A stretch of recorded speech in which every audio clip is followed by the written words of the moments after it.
Good afternoon, everyone, and welcome, welcome, welcome.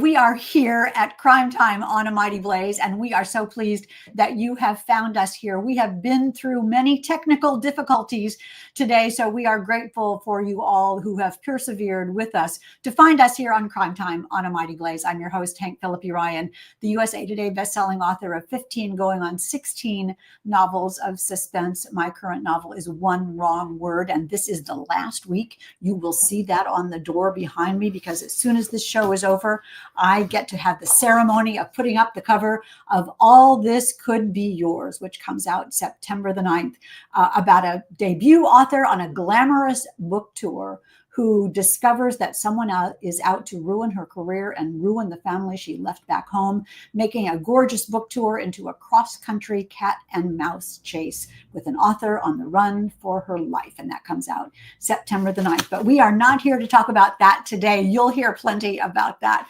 We are here today to talk with the fabulous Clémence Michallon about her brand new Our Last Resort, which is evocative and scary and thought-provoking and absolutely beautiful. She is here today, and she has driven to Connecticut through throes of traffic and has made it to a hotel with bad Wi-Fi. And yet here she is, Clémence. We are so pleased that you are here today. Welcome. Oh, thank you so much. Thank you for having me. Thank you for bearing with me as I braved it all, the traffic, the Wi-Fi, and I can relate about your very exciting upcoming book about this author on a book tour that turns into a wild chase. That feels very close to home. Yes, exactly. It is funny. I tell my friends, author friends, not to read it until they're home from book tour. Mm-hmm. Yeah.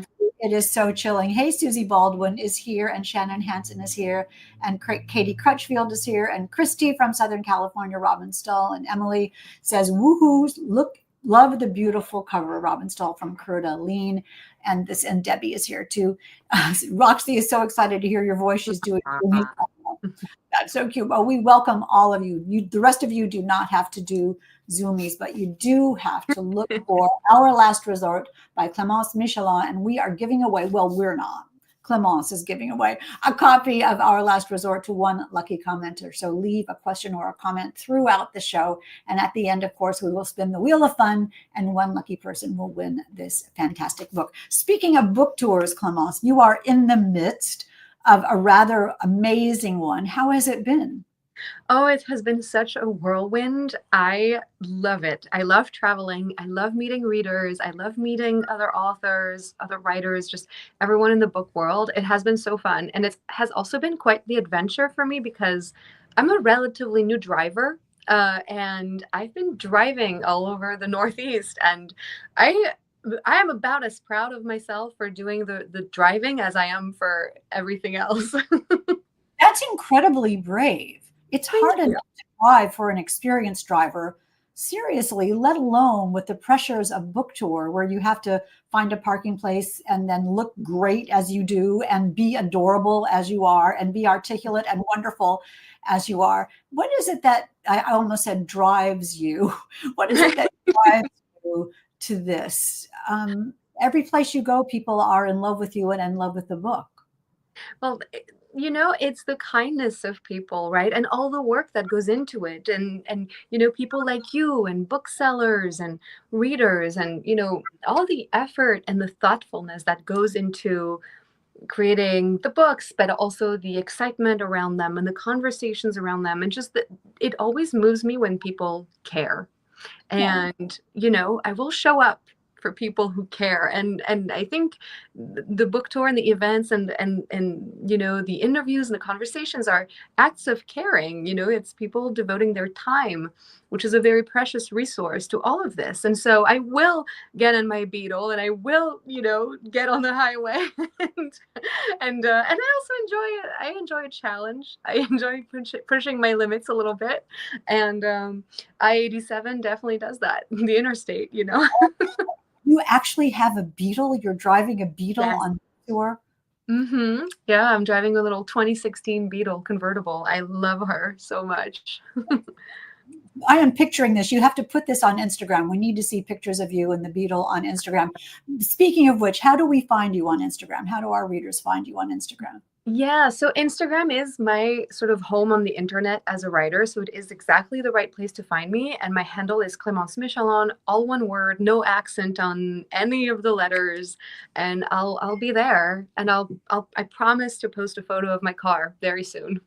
That would be great. That would be great. And post a photo of tonight. If you are anywhere near RJ Julia's tonight, you all, and I know some of you are, talk a little bit about what's going to happen tonight.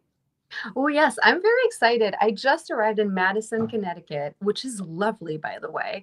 I did get to see a little bit of it because I got lost on my way. So I got a little tour, missed my turn.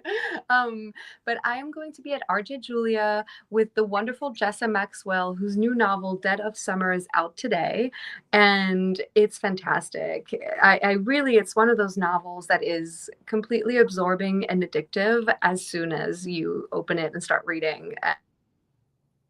Oops, there is Clemence, who just, as we told you, we have had travails about the internet, and now Clemence, My you are back. goodness.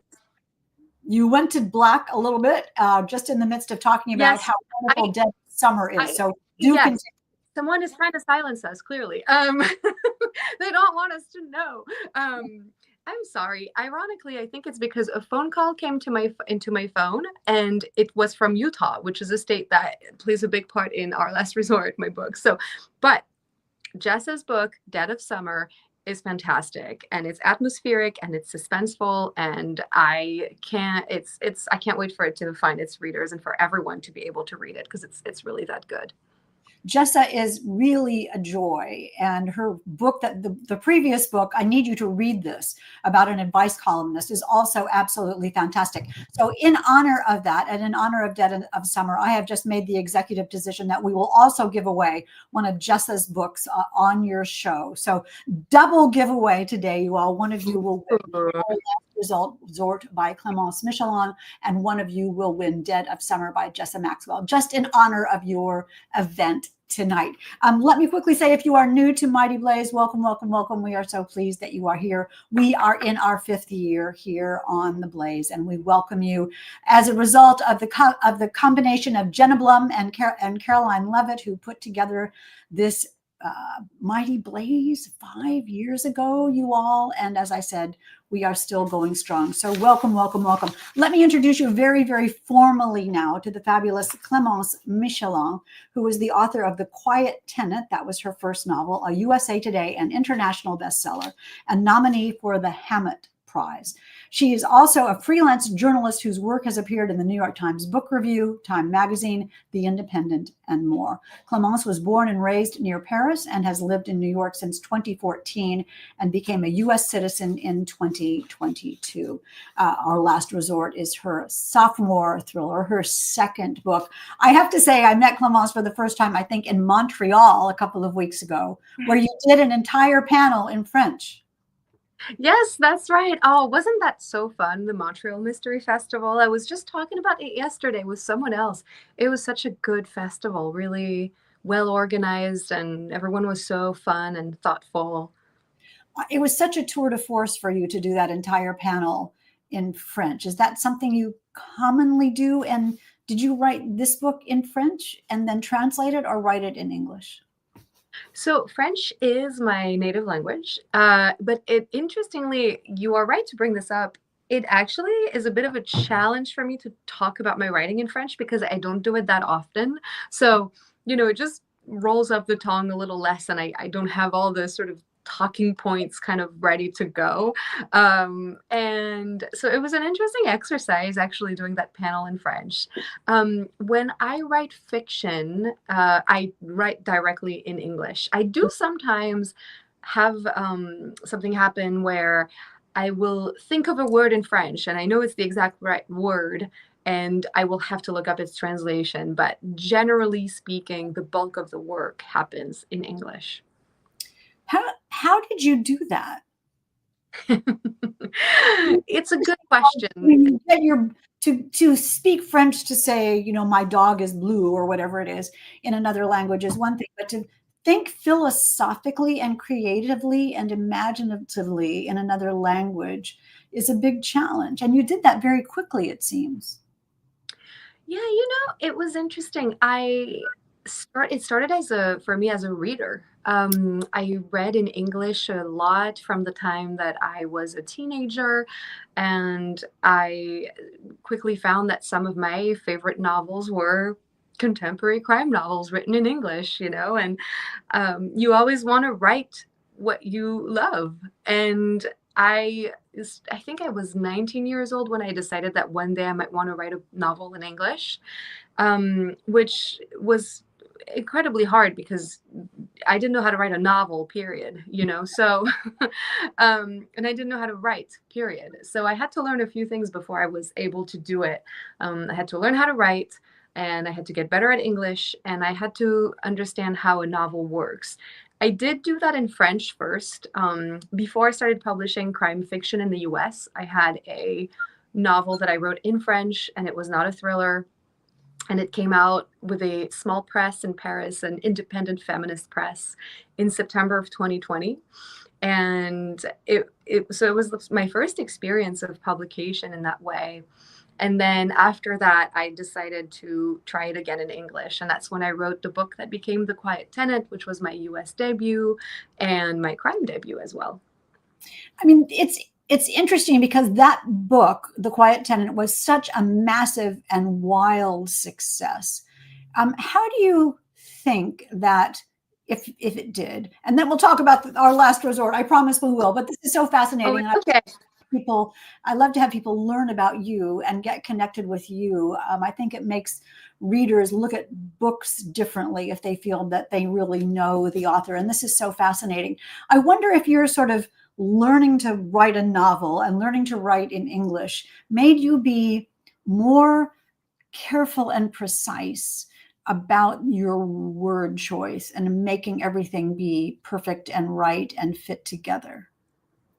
Thank you. I mean, that's very kind of you to say. And I do think that, at least from a process point of view and from what's happening in my head when I'm writing, I'm very conscious of my word choices, because I know there's always the possibility that a word doesn't mean what I think it means, which I think is a good instinct to have. Even if I were writing in French, I think that it wouldn't be a bad thing, to double check, because there are a lot of words that have a lot of nuances, and part of that attention to that kind of things comes from my background in journalism.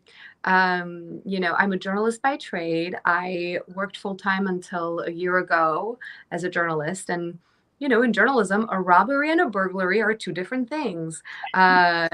Some car accident are car crashes. Not all car crashes are car accidents. Not all car accidents, it's so there is a precision in the language. And I think it's heightened when you do it in a second language, because you have a little less certainty, a little less habit. I put it together more. I mean, it's a very conscious process for me. And it comes through. The writing is so beautiful in Our Last Resort. And you can tell, I mean, I can feel that each word is sort of exquisitely, specifically, perfectly chosen for the maximum impact and the maximum voice. It's beautifully done. Can you tell us a little bit about the plot of the book? And then we'll talk about what's underneath that story. Of course, and thank you so much. That really means a lot coming from you, especially. So I really appreciate that. Um, Our Last Resort is the story of Frida and Gabriel, two people who travel to a beautiful hotel in the desert in Utah. So it's gorgeous, but it's also incredibly isolated. And they're going there to try to mend their sibling relationship. Everything is going okay, not perfectly well, but well enough, until a few days into their stay, a female guest turns up dead, evidently murdered. And the murder investigation is going to quickly focus on Gabriel, because it is not the first time a woman has died in his orbit. Frida and Gabriel are very close. They share a very particular, very intense bond, because they grew up in a cult together in upstate New York. So the novel is told in dual timelines. One spans days and follows the murder investigation at the hotel and its consequences on our characters. And the other spans years and years and follows their past in the cult and the fallout from that. It's so gorgeously braided together, and the way you've balanced the structure, the way you've balanced the timelines, one very long and one very short, is really ingenious. Can you tell us the first moment that you had the idea for this book? What was the domino that tipped over? Yeah, I always love going back to the first spark because it is so interesting to think back of, how did we get here? I feel like it always starts with a little thing, and then you braid together all the elements of the novel, and it turns into something else altogether. So for this book, what came first for me was the setting of the hotel in Utah. 15 years ago, I went to a beautiful hotel in the desert in Utah with my parents, and it was the most gorgeous place I had ever seen. To this day, I think it is the most gorgeous place I've ever seen. But it was also incredibly isolated. You were really aware that, if you needed to make a quick escape, you couldn't. And you're surrounded by this climate that is very hostile to human life.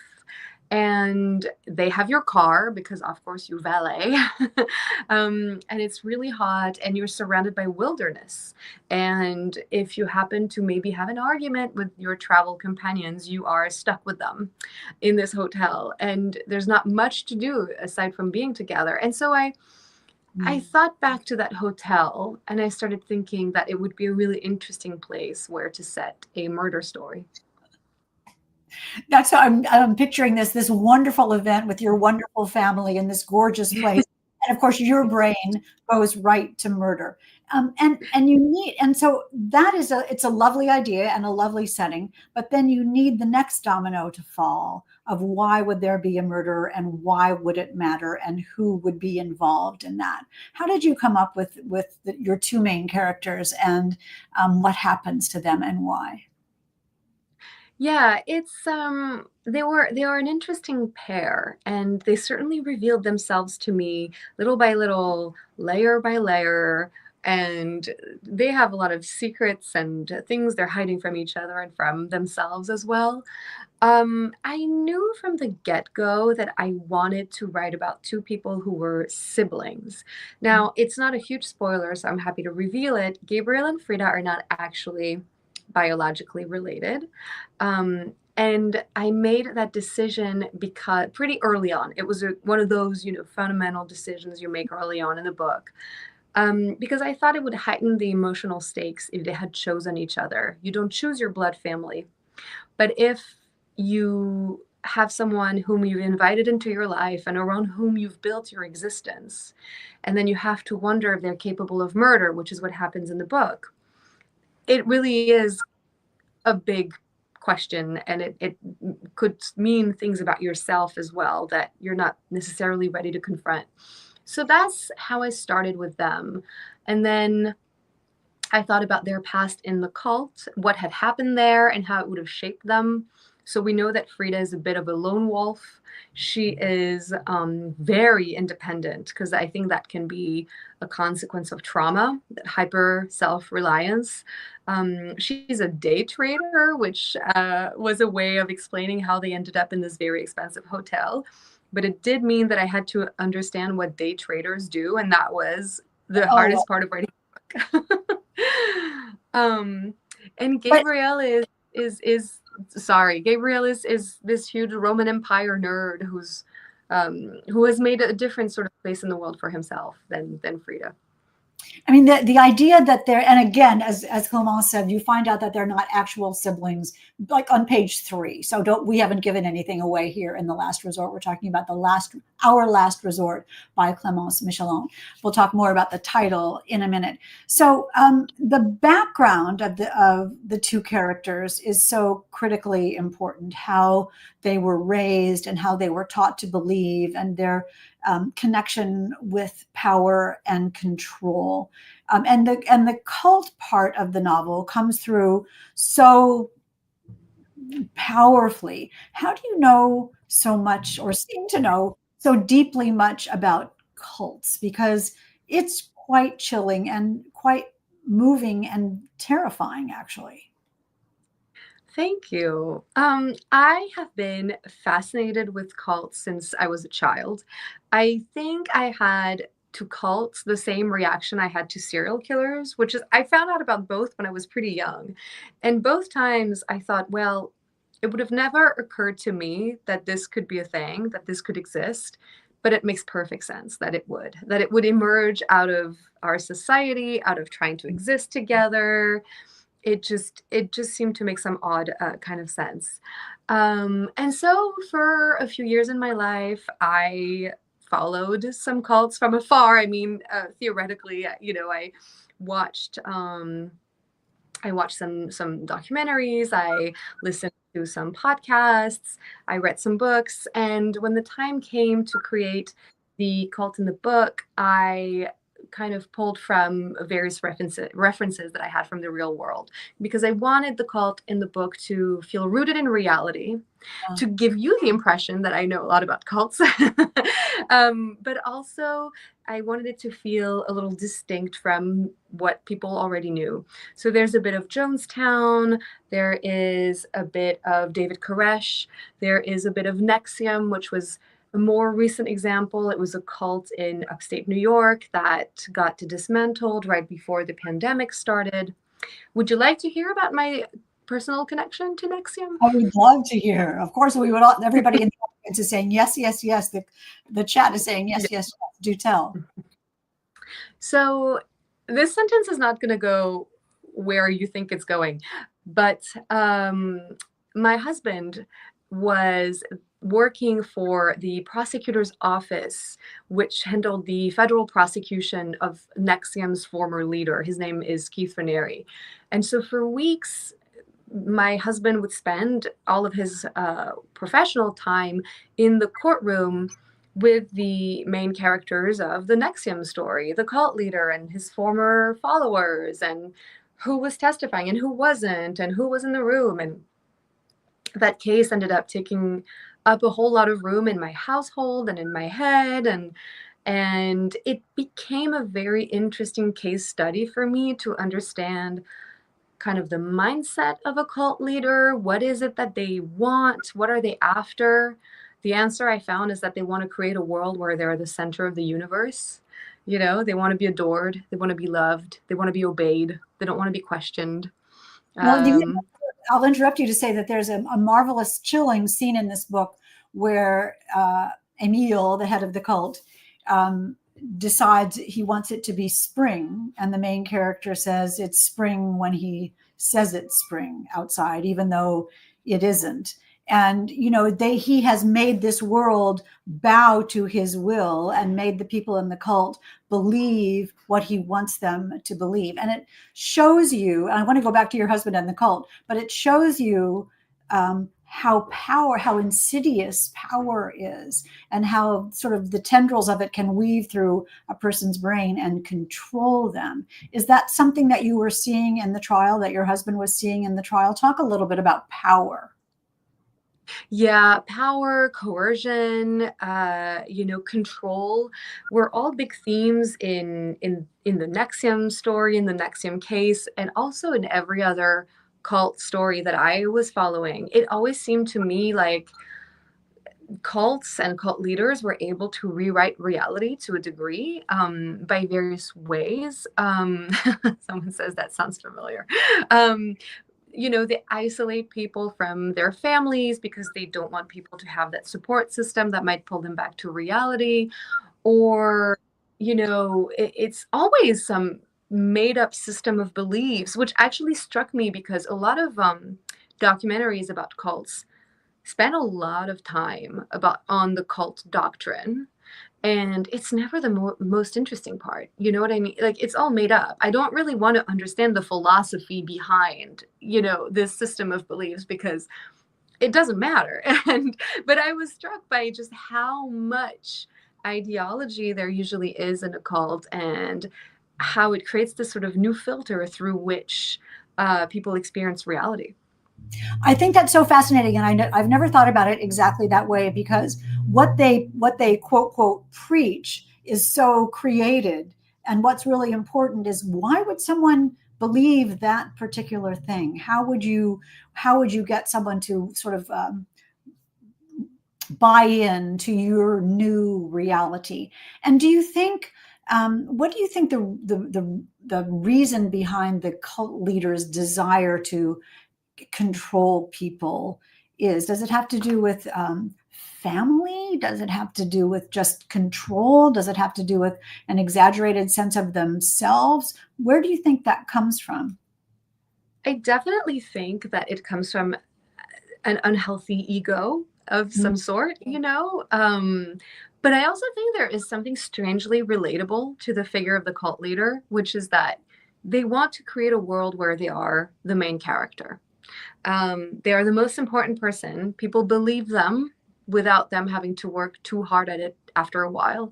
They are loved, they're worshipped, you know, to a degree.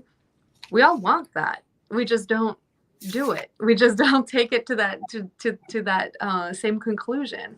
But that's what became really interesting to me, and I think it was important in terms of writing the cult leader in the book to understand that mindset. And that's where I think the difference between empathy and sympathy is very important, right? I think Paul Tremblay, actually, who you saw at Brookline the other day, was one of the first authors I heard saying that you have to have empathy for your characters, but empathy is different from sympathy. And I think that was really important to me when I was writing, well, this book and the previous one, considering that there are pretty people who do pretty terrible things in both books. Well, that's where I was going to go next, actually. And I'm going to say hello to Renee Herskowitz and Robin Stahl, and Donna O'Neill is here saying, I think cult leaders have a messiah complex. Very interesting. And Catherine says, yes, people with that level of control are terrifying. So many comments. Lori Hernandez says, law school equals cult. My father, my stepfather and my husband are both lawyers. So I'll ask them My about husband is also a lawyer now. right, it's not really a cult, but in a different way. You all are hilarious. I love the comments. You are pretty funny out there. Where I was going with you, Clémence, is that there are parts of this book, and we're talking about Our Last Resort by Clémence Michallon, brand new, really chilling, parts of it are very dark and very disturbingly scary. Where do you come? I mean, you seem like a perfectly nice person. Where does that come from in your brain, that ability to write something so insidiously dark? Well, I think at the risk of bringing down the mood a little bit, a big part of being alive on this earth, always for me, I've always been really gobsmacked by people's capacity for cruelty and for callousness and for ridiculous behavior that just seems to completely bypass the idea that there are other people on earth. And if you don't know what I mean, drive on the highway for 10 minutes. The people who put your lives at risk just because they feel like going across 3 lanes of traffic without putting on their flashers, their blinkers, I don't know what they're called in your area, their turn signal, it's astronomical. And I always really notice acts of cruelty or callousness, big and small. I'm really always gobsmacked, which is not to say that I'm so pessimistic about human nature, because I also notice and appreciate all acts of kindness and grace. But I do think that I find cruelty quite fascinating. And so when I'm working on a story, I always try to follow the characters to their next logical actions. And I try to follow the story to its next logical step. And I think it's the way that I sort of cope with all the bad behavior we are aware of in the world. I just put it into my stories. That's why I'm so agreeable in person. I've digested it. And a very safe and polite driver. You're probably really good at merging. I know when my husband and I are driving, I'll just yell at the other drivers, merge, just wait 5 seconds. It's going to be 1 second. Just let these other people go. And it is interesting because bad drivers, and we're now descending into this big discussion based on Clémence's driving experiences and mine as well. It is a power struggle on the highway. And it is a balance. I'm just thinking about this here. It is a balance of the people who think they should go first and they should be in charge, and the people who should be subservient and wait on the highway. And that's what you've done in Our Last Resort. Of you've made this power structure. Yes, it does, Miriam. Sounds so familiar. You've made this power structure that the two main characters tried to get out of, and with the past sort of crushes them finally, eventually. Did you know the end? And we're getting to the end of our discussion. So, did you know the end of the book when you started, or did it all reveal itself to you along the way? So I don't outline before I start writing. However, I do usually have an idea of where a story is going to go in terms of how it's going to end. I don't always know from a plot point of view. I am shockingly bad at predicting where a story is going to go plot wise. It's really quite impressive. But I do usually know how a book is going to end in terms of emotional stakes. So I know who is going to be okay and who is not. And I know who's going to win, so to speak. And what was interesting for me with this book is that this is a twist book. And I wasn't planning on learning how to write a twist when I started it, but then the story needed it. So this is a twist book. And in the first few drafts of the novel, the twist wasn't there. And I did one big revision where I added the twist. And what I find interesting is that almost everything from a plot point of view changed when I added the twist. But the emotional stakes, the emotional state of the characters at the end remained pretty much the same. And that, I think stories have a shape that they want to take, and I think that's a sign of that. It's so interesting because I've heard Ruth Ware talk about how a twist is not a twist as much as it is a reveal of a thing that was actually there that you didn't see. And I wonder if what happened to you on that path was you realizing that you had written something where something existed and you just hadn't seen it. 100,000%. I could not have put it better. Thank you for this. It was a case of the previous drafts had the little seeds of this twist, and my editor said, I think you were writing in this direction this whole time. I think sometimes the novel is trying to tell you something, and I think we need to let it take this shape. And that's exactly it. Sometimes it's something that was there all along, you just didn't know it. Sue Grafton used to call that the magic, actually, that there is something there are things, even very specific things that you write in a novel like Our Last Resort that you don't think will mean something, but then 50 pages later or 100 pages later or 200 pages later, they burst into flames, and become part of the novel. What do you think about that, about our writerly imagination? Oh, I think that is 100% true. It's happening to me right now, right? Like you'll put a little detail on the page, like the character's job or something, and you think that was random. That came out of nowhere. It didn't come out of nowhere. You're going to need it in 2 chapters. It's your subconscious. And I think it is so beautiful and so hard to preserve because I think that we have to be so deliberate about sitting down to write. Yes. That's our thinking mind. Our thinking mind gets us to the writing desk. And it's such a balancing act to figure out how to power your work life with both parts of your brain. You have to have the thinking mind, the one that is disciplined and churns out the words, but also you have to give room to the part of your brain that just knows what you are going to need before you know it yourself. And you have to let that creative part thrive and get nourished, and it's really difficult, but it's so lovely. I love that. I also love when, I'm sure you've had this, but have you ever had a character that surprised you, like they just reveal something about themselves to you and you go, oh, that makes sense, I didn't see it until now, but I did. If I'm lucky, when I'm lucky, that happens. I mean, I'm a fierce advocate in that in writing, you can't make something happen, but you can allow it to happen. And that is difficult because that's, we feel that we're sitting here at our desks thinking, I have to do this, my deadline is coming. And it's more valuable to be able to say, okay, let's just see. Very specifically, I had a character once who I was trying to make do something.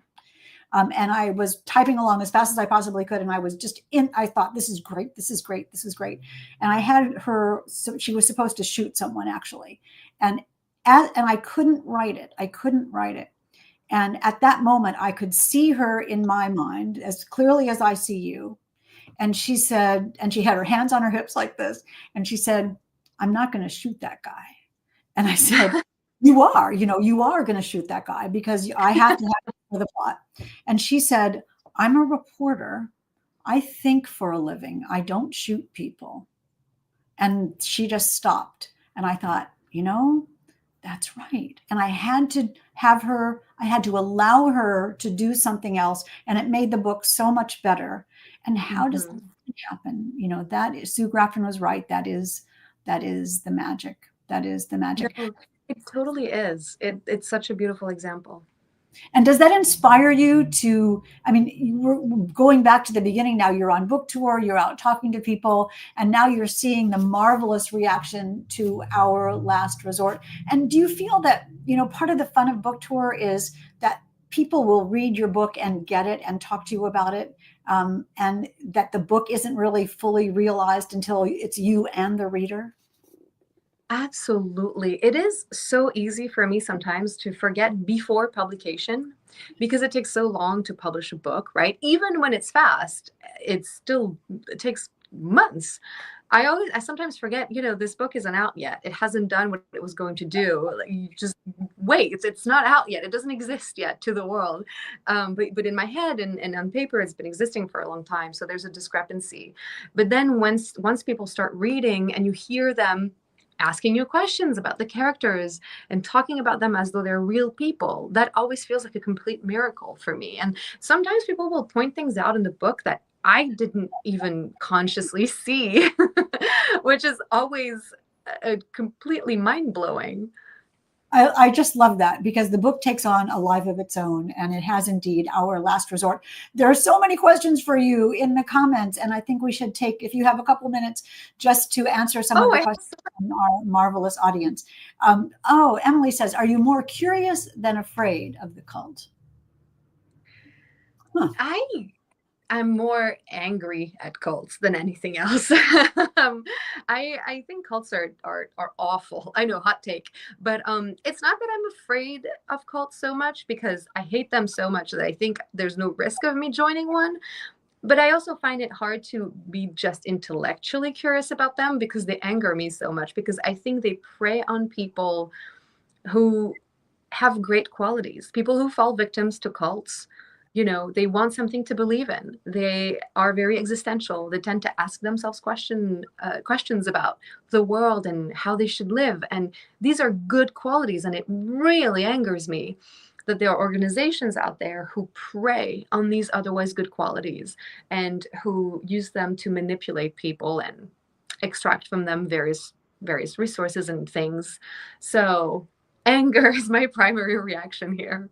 And you have your two main characters escaping from the cult. So the cult is the underpinnings, but what happens to them in real life, that's the essence of this story. So I love how you removed them from that, if you can ever actually be removed. Donna says, is your next book about a serial killer? Because you were talking about serial killers.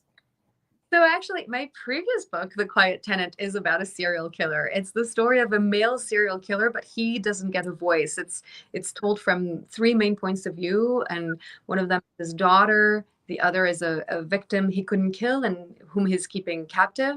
And the third is a woman who doesn't know he's a serial killer and who has a crush on him and who's going to try to get closer to him. So I have a serial killer book. If you have not read The Quiet Tenant, you must read it. It is absolutely chilling. Clear your calendars for that one. Let's take one or two more questions.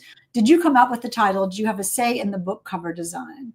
Our Last Resort is double meanings. Yes, thank you. And thank you for asking. So yes, I did come up with this title. It was not always the title. Our Last Resort used to have a different title, but I don't usually come up with the right title right away. So I usually have to change it. And so I had a conversation with my team and I sent them a list of potential titles. And I started thinking, hotel, resort, last resort. Our Last Resort made sense to me because it really is a book about togetherness and existing as a unit of more than one. And it wasn't taken. So that's how it became, resort, Our Last Resort. It's the first and last pun I will ever make publicly because I'm not a very punny person by nature. And then the cover design, I did actually have a say.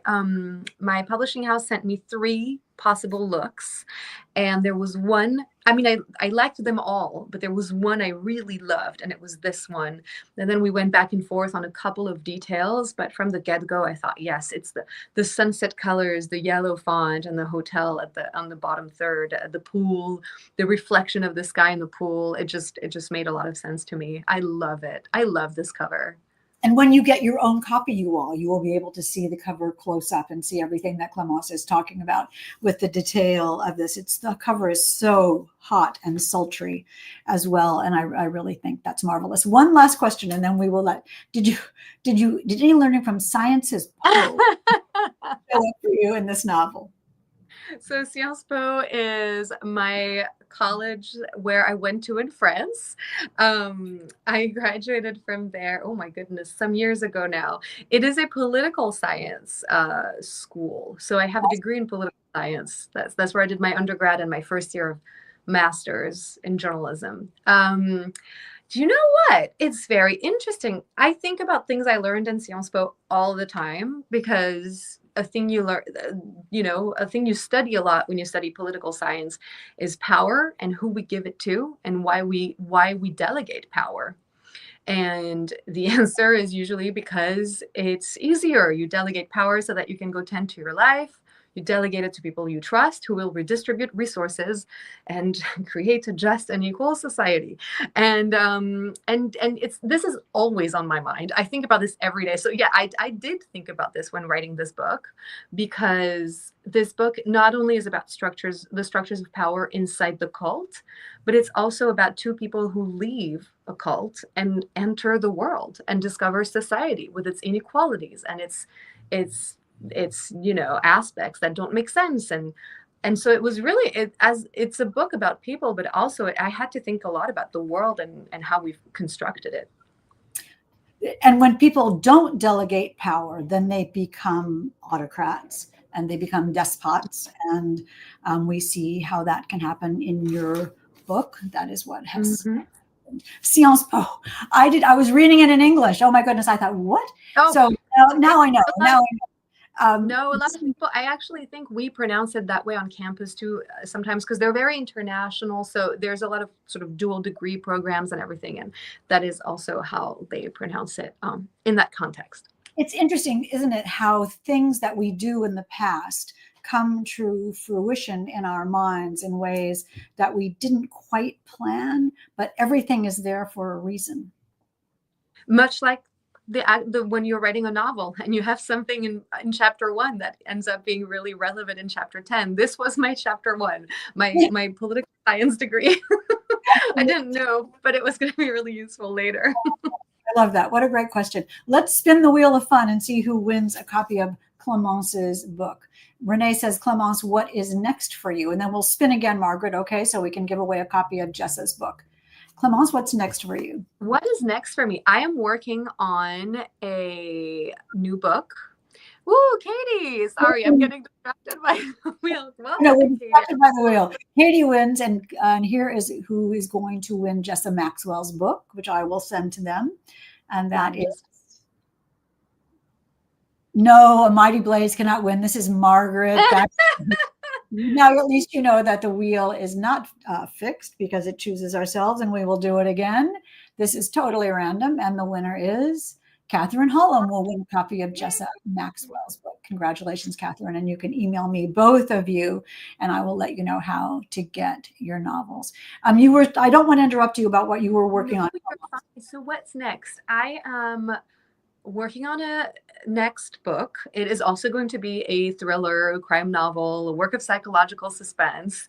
It has been really fun to work on. I'm about 80,000 words into the first draft. So I'm really sort of, 13,000 words from the end. I'm going to finish it at some point, hopefully the next 2-3 weeks. Then I'm going to need a couple of months to make it make sense, because currently it doesn't. But that's the beauty of the first draft. You just uncover what the story needs and what it's made of. So that's I love, what's next for me. I love that you're out in search of the story, and at 80,000 words, you're really close to finding it. That is such a fun Yeah. place to be. Sometimes at 80,000 Yeah.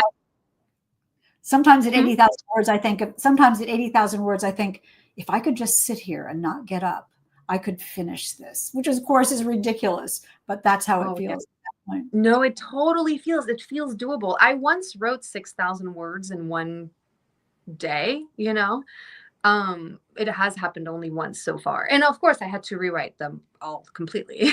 So I don't really want to do that again. I want to just, yeah, I think you're right. It feels like it's possible, but it's advisable. It feels better to stick to the regular word count.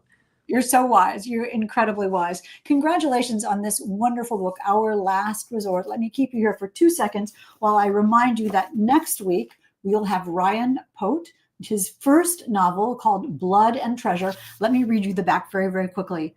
The destruction of the International Space Station and the discovery of an ancient scroll are inextricably intertwined in this debut crossover thriller from a former naval officer. So that has it all. It's sort of Indiana Jones at the International Space Station is what that sounds like, right? Wow, that sounds so cool. Cool is exactly the word. That sounds cool. And so cool. Ryan Pote is really cool. So he will be here next Tuesday at 4 p.m. ET. So you all do not miss that. And again, do not miss Our Last Resort by Clémence Michallon. You will if you look in the chat, you'll see places you can get a signed copy. If you are near Madison, Connecticut today, please go to RJ Julia and see Clémence and Jessa Maxwell. They are a wonderful duo, and you will love that. Or run, click, click, click. Failing that, run, click, click, click, and get your own copy of Our Last Resort by Clémence Michallon. Clémence, safe travels, safe driving. Thank you very much. I appreciate that. Thank you for your great questions. This was such a treat. Oh, for me too, as well. Have a happy, happy book tour. You all have a happy, happy week, and we will see you next Tuesday at 4 p.m. ET. And remember, until then, it is always safe inside a book.